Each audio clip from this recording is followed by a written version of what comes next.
Hello साथीहरू, good morning. म चाहिँ अहिले रेडी भएँ किनकि मेरो आज ब्युटिसियनको कोर्स छ नि त। 2 महिनाको कोर्स छ।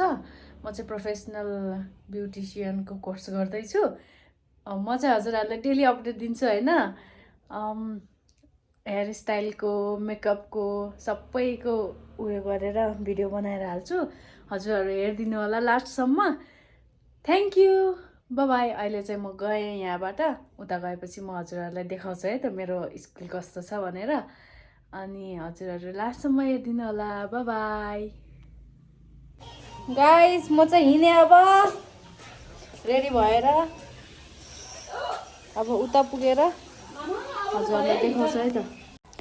साथीहरू, यो चाहिँ उहाँ चाहिँ मेरो म्याम हो। अनि यो चाहिँ मैले कोर्स लिन लागेको आइएसएसको ब्युटी एकाडेमी हो कि स्कुल हो होइन। एकदम प्रोफेसनल छ यो चाहिँ, इन्टरनेसनल पनि हो। अनि यहाँ चाहिँ मैले भोइस ओभर गरिरहेको छु किनकि मलाई एकदमै धेरै लाज लागिरहेको थियो यो भिडियो बनाउँदा पनि। अब सुरु हो नि त, अनि त्यही माथि आज मेरो फर्स्ट डे थियो। यो भिडियो बनाउँदा पनि मलाई एकदम लाज लागिरहेको थियो कि। हेर्नु त गाइज, साथीहरू यस्तो राम्रो छ कि, यति प्रोफेसनल ठाउँ छ कि है। एकदम राम्रो लाग्यो मलाई चाहिँ। म्याम पनि यति स्विट हुनुहुन्छ, यति स्विट बोल्नुहुन्छ कि आम्मामा के भन्नु, म त केही भन्नै सक्दिनँ। एकदम राम्रो लाग्यो मलाई चाहिँ यो स्कुल चाहिँ होइन। उहाँहरूको चाहिँ खोइ एक्जाम चलिरहेछ भन्दै हुनुहुन्थ्यो। साथीहरू, आज चाहिँ एकदमै स्याड न्युज भइदिएर मलाई त। म चाहिँ 11 बजीतिर भनेर क्लासमा गएँ होइन। क्लास त स्टार्ट 6:30, ठ्याक्कै 7 बजीतिर उता पुग्नुपर्ने अरे। मर्निङमा सानो बच्चा छ, कसरी जानु म। त्यही माथि यस्तो जाडोमा। त्यही भएर म चाहिँ घर फर्केर आएँ होइन। अब भोलिबाट हजुरहरूलाई देखाउँछु के गरेँ। आज चाहिँ क्लास लिन पाएन किनकि आई एम लेट। यति नै हो। हेलो साथीहरू, म चाहिँ अघि नै क्लासबाट आएँ।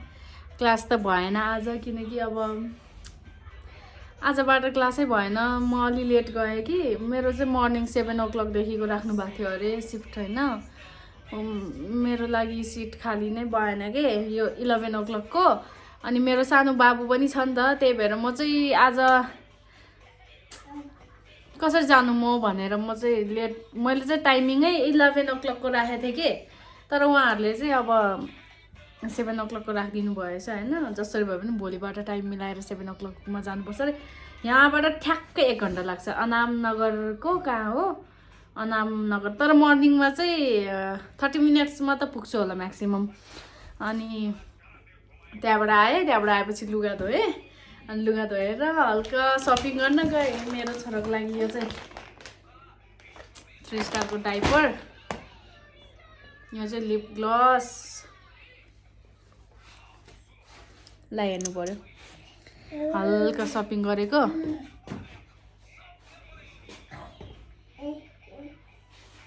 यो चाहिँ एकदम चाहिनै रहेको थियो क्या मलाई। यो चाहिँ एकदम चाहिनै रहेको थियो मलाई। त्यसपछि मैले किने लिपस्टिक लङ स्टे हाइड्रोमेटको रे। म नामहरू पनि भन्नै आउँदैन कि। किन डिस्टर्ब गरेँ? म भिडियो बनाइरहेको छु।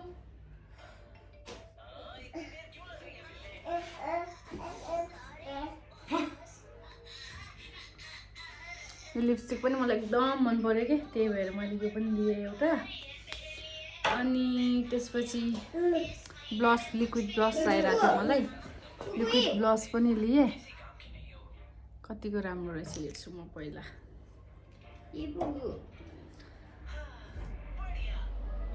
ओ नो, के हो यो त?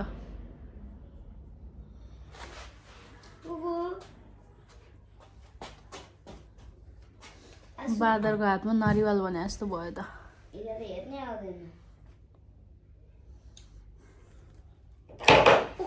ओ माई गड,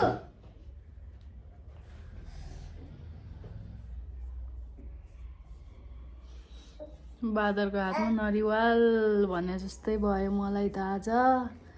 मैले अलि धेरै नै लगाएँ कि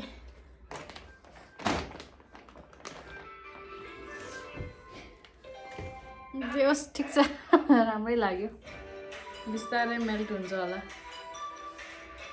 फाउन्डेसन हुन लागेको छैन नि त त्यही भएर यो धेरै नै डार्क भयो कि त्यसपछि मैले लिएँ गिल्सिङ यो गिल्सिङ चाहिँ मलाई एकदम मनपर्छ एकदम धेरै कस्तो सफ्ट बनाउँछ क्या हातहरू हात फुटेर केही पनि छैन त्यसपछि मैले किने कम्फर्ट कपडा धुनु यो पनि सकिरहेको थियो एकदम चाहिरहेको थियो त्यसपछि यो भयो स्काराउटको क्रिम यो चाहिँ कहिलेकाहीँ उसको लागि लगाउँछु कि म एकदम घाममा हिँड्यो भने यस्तोहरू आउँछ नि त अनि त्यही अलिअलि लगाउँछु त्यसपछि रेजर किने त्यसपछि एउटा टिस्यु किनेँ मैले त्यति हो आजको दिन यत्तिकै गयो मेरो बेकारमा मर्निङमा मेरो त्यत्रो स्कुटरमा तेलको पनि खर्च भयो त्यसपछि टाइम पनि वेस्ट किनकि म अघि भर्खर आएर लुगा धोएँ अब त्यो लुगा पनि सुक्दैन भोलि फेरि सुकाउनु पर्यो एकदमै ओ लिपस्टिक लगाइदिएको हो बाई साथीहरू यति नै है अब भोलि हाल्छु म भोलि चाहिँ राम्रोसँग क्लास गरेको अलिअलि भिडियो बनाउँछु हजुरहरू सामु लिएर आउँछु हेरिदिनु होला है त बाई बाई